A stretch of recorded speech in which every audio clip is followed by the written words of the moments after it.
Now, take me back to when you decided, or how you decided, to join the Cleveland Orchestra. Because I think, and correct me if I'm wrong, that so many of us, when we're studying, are wired to feel this soloistic, this is what we're going to do. We're going to go out into the world and play concertos and recitals, and that's it. Yes. Right? So how do you reach that decision when you're 17, 18 years old?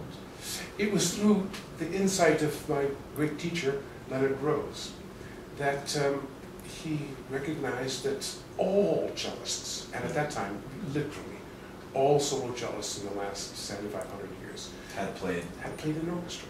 Jackie Dupre is the first one who hadn't. Interesting. Even Slava. Really? Yeah.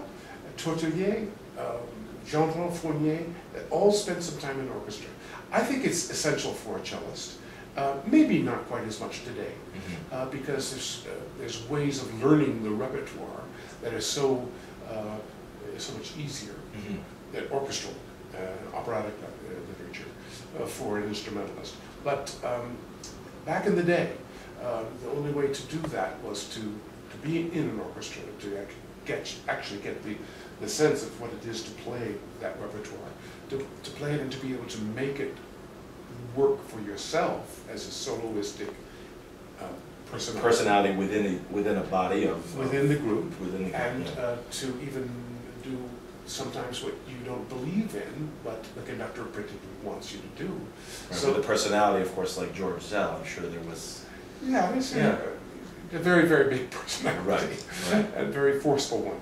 So this was just an aspect of training. So training, yeah. Leonard Rose said, after I'd been orphaned recently at 17, and he said, you know, I think you should go into an orchestra if you can. So I went to Cleveland to visit Robert Shaw, who was my godfather, and the choral director there, yeah. And he had me play for Zell. I didn't play any orchestral stuff at all. In fact, after about 2 weeks after I joined the orchestra, and he hired me with no orchestral experience because he had worked with my father at the Metropolitan Opera. And he called me backstage and he said, you know, your father was a great musician, one of the best musicians I've ever conducted. What happened to your musical education? I said, what do you mean? He said, you don't know the difference between Mozart and Rachmaninoff, between Schubert and Haydn. You don't have a musical education. I said, oh, well, that must have been a huge blow, though. It was catastrophic. Yeah. I mean, as a teenager, to be told that you don't know anything. Up until then, I was just the next coming flavor of the month. Flavor of the month, and this just shakes your world beyond belief, I'm sure. Yes, it did. Yeah. But I started to recognize that he was right.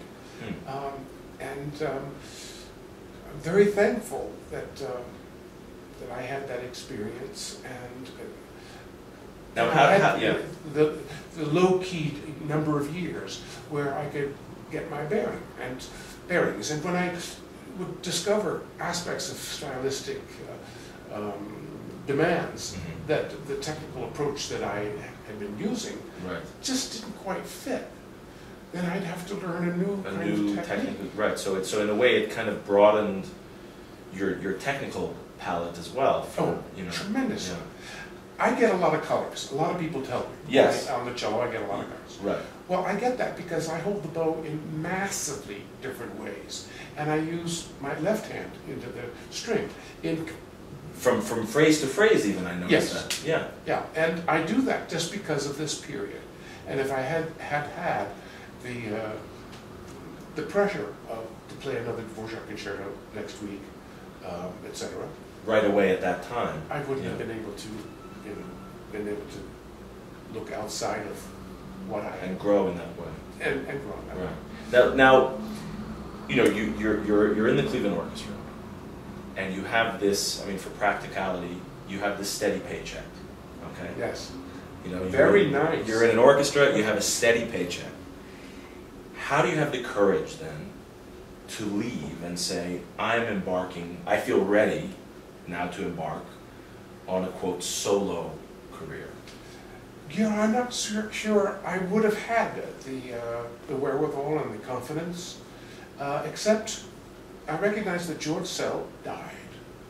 Okay, and so that was already kind of yeah, that was a sign number one, perhaps. Yeah, a new music director, whomever he may be, and I was there in the orchestra when they were searching. Yeah. I knew I'd get involved in a different approach, in a different way. And that was very exciting to me. But I thought to myself, if I do want to get out and do some solo work, I better do it then. Because at that time, there wasn't a possibility of two principals and you'd have time off and be able to split the responsibilities. So it was either all in or all out. Right. My intention was that I was going to go out for 2, 3, 4 years at most. And maybe come back. Definitely come back. Really? The music is just the symphonic repertoire. Unbelievable. Yeah. Right. And there was this prospect also with my friend Jimmy Levine that he was going to do more opera, and I just... And he was the assistant conductor at the time. Yes, he was. Right, James Levine, who's now, of course, in the Boston Symphony music director and Metropolitan Opera for a long time. Yeah. So you built a friendship there with him as well. Yeah, we started playing solo concerts. Right.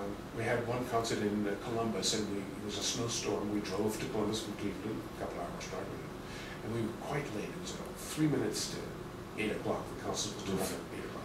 So Jimmy said, just walk in slowly as though this is the way you do it every time. So, oh, Mr. Levine, Mr. Harrell, we're so pleased you're here. Oh, yes, fine.